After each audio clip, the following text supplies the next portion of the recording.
ଶ୍ରୋତା ବନ୍ଧୁ, ଆସନ୍ତୁ ଶୁଣିବା ନାରଦଙ୍କର ଭକ୍ତି ପରୀକ୍ଷାର ଏକ ସୁନ୍ଦର କାହାଣୀ। ସୃଷ୍ଟିକର୍ତ୍ତା ବ୍ରହ୍ମାଙ୍କର ମାନସ ପୁତ୍ର ଦେବର୍ଷି ନାରଦ। ସେ ନାରାୟଣଙ୍କର ଜଣେ ଅତ୍ୟନ୍ତ ବଡ଼ ଭକ୍ତ। ହାତରେ ବୀଣା ଧରି ସଦାସର୍ବଦା ନାରାୟଣ ନାରାୟଣ ଜପୁଥାନ୍ତି। ସ୍ୱର୍ଗ ମର୍ତ୍ତ୍ୟ ପାତାଳ ତିନି ଲୋକକୁ ସେ ଯେକୌଣସି ସମୟରେ ପ୍ରବେଶ କରିପାରନ୍ତି। ନାରଦ ମନଯାନରେ ଯାତାୟାତ କରନ୍ତି। ମନଯାନ କହିଲେ ତାଙ୍କର ମନ ଯେତେବେଳେ ଯେଉଁ ସ୍ଥାନକୁ ଯିବାକୁ ଚାହିଁବ ସେ ତତ୍କ୍ଷଣାତ୍ ସେ ସ୍ଥାନରେ ପହଞ୍ଚି ଯାଆନ୍ତି। ଥରେ ନାରଦଙ୍କ ମନକୁ ଅଭିମାନ ଆସିଲା ଯେ ସେ ନାରାୟଣଙ୍କର ସର୍ବଶ୍ରେଷ୍ଠ ଭକ୍ତ ଅଟନ୍ତି।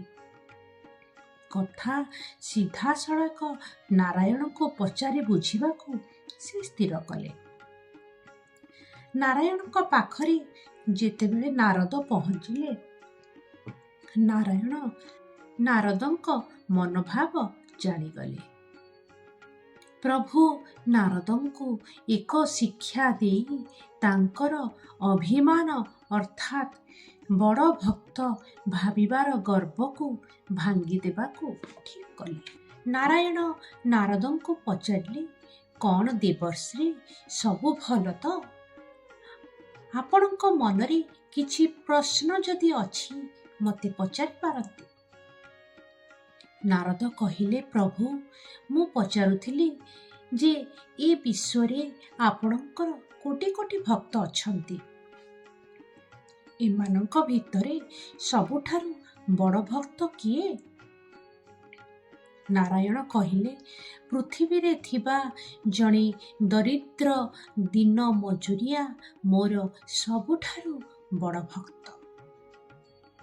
ନାରଦ କହିଲେ, ପ୍ରଭୁ, ମୋର କାହିଁକି ବିଶ୍ୱାସ ହେଉନାହିଁ? ନାରାୟଣ କହିଲେ, ତେବେ ତୁମେ ନିଜେ ତା ପାଖକୁ ଯାଇ ନିଜ ଆଖିରେ ଦେଖି ଆସ।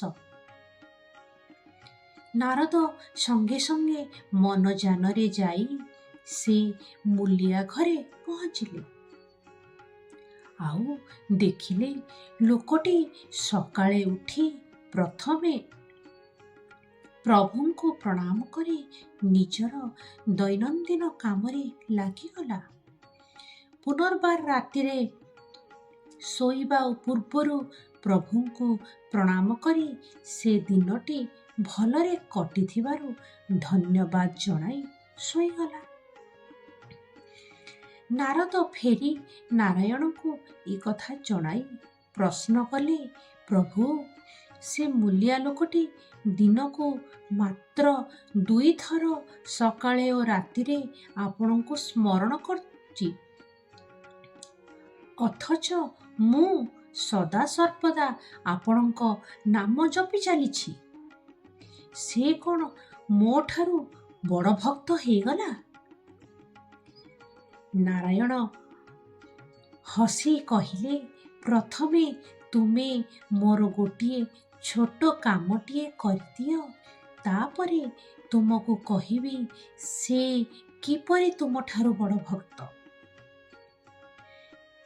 ନାରାୟଣ ଗୋଟିଏ ଗିନାରେ ତେଲ ଭର୍ତ୍ତି କରି ନାରଦଙ୍କୁ କହିଲେ, ଏହି ତେଲ ଗିନାଟି ଆପଣ ହାତରେ ଧରି ପୃଥିବୀ ବୁଲି ଆସନ୍ତୁ। ହଁ, ବୁଲିଲା ବେଳେ ଲକ୍ଷ୍ୟ ରଖିଥିବେ ଯେପରି ଗିନାରୁ ଟୋପାଏ ବି ତେଲ ତଳେ ନ ପଡ଼େ। ନାରଦ ସଙ୍ଗେ ସଙ୍ଗେ ତାଙ୍କ ଯାତ୍ରାରେ ବାହାରି ପଡ଼ିଲେ। ପୃଥିବୀ ପରିକ୍ରମା କରିସାରି ନାରାୟଣଙ୍କୁ ସାକ୍ଷାତ କଲେ। ନାରାୟଣ ପଚାରିଲେ, ଦେବର୍ଷି, ଆପଣ ପରିକ୍ରମା କରିଥିଲା ବେଳେ ଗିନାରୁ ତେଲ ଢାଳି ହୋଇନି ତ? ନାରଦ ସଙ୍ଗେ ସଙ୍ଗେ କହିଲେ, ନା ପ୍ରଭୁ, ଗୋଟେ ଟୋପା ତେଲ ବି ତଳେ ପଡ଼ିନାହିଁ। ନାରାୟଣ ପୁନର୍ବାର ପଚାରିଲେ, ଆପଣଙ୍କର ଏ ଯାତ୍ରା ସମୟରେ ଆପଣ କେତେ ଥର ମୋତେ ସ୍ମରଣ କରିଛନ୍ତି? ନାରଦ କହିଲେ, ଥରେ ବି ନୁହେଁ, କାରଣ ମୋର ମନ ଧ୍ୟାନ ତ ସବୁ ସମୟରେ ସେହି ତେଲ ଗିନାରେ ଥିଲା। ମୁଁ ଆଉ ଆପଣଙ୍କୁ କିପରି ବା ସ୍ମରଣ କରିଥାନ୍ତି? ନାରାୟଣ କହିଲେ, ମୂଲିଆ ଲୋକଟି ଅକ୍ଳାନ୍ତ ପରିଶ୍ରମ କରି ମଧ୍ୟ ଦିନରେ ମୁଠାଏ ପେଟ ପୂରା ଖାଇବାକୁ ପାଉନି। ତଥାପି ସକାଳେ ଓ ରାତିରେ ସେ ମୋତେ ସ୍ମରଣ କରିବାକୁ ଭୁଲୁ ନାହିଁ। ଅଥଚ ଆପଣ? ନାରଦ ନିଜ ଭୁଲ ବୁଝିପାରିଲେ। ତାଙ୍କ ମନରେ ଯେଉଁ ଗର୍ବ ଅଭିମାନ ଥିଲା ଯେ ମୁଁ ସବୁଠାରୁ ବଡ଼ ଭକ୍ତ, ତାହା ଆଜି ଦୂର ହୋଇଗଲା। ତେଣୁ କୌଣସି କାମ କରିବାକୁ ତୁମେ ସକ୍ଷମ ହୋଇପାର, କିନ୍ତୁ ମୁଁ ସର୍ବଶ୍ରେଷ୍ଠ ବୋଲି କେବେ ବି ମନରେ ଅହଙ୍କାର ଆଣିବା ଉଚିତ ନୁହେଁ। କାରଣ ଭଗବାନ ହେଉଛନ୍ତି ଗର୍ବଗଞ୍ଜନ। ସେ କାହାର ଗର୍ବ ଅଭିମାନ ସହନ କରନ୍ତି ନାହିଁ। ଶ୍ରୋତାବନ୍ଧୁ, ମୁଁ ଆଉ ଗୋଟିଏ ସୁନ୍ଦର କାହାଣୀ ନେଇ ଉପସ୍ଥିତ ହେବି ମୋର ଆଗାମୀ ଅଧ୍ୟାୟରେ। ନମସ୍କାର।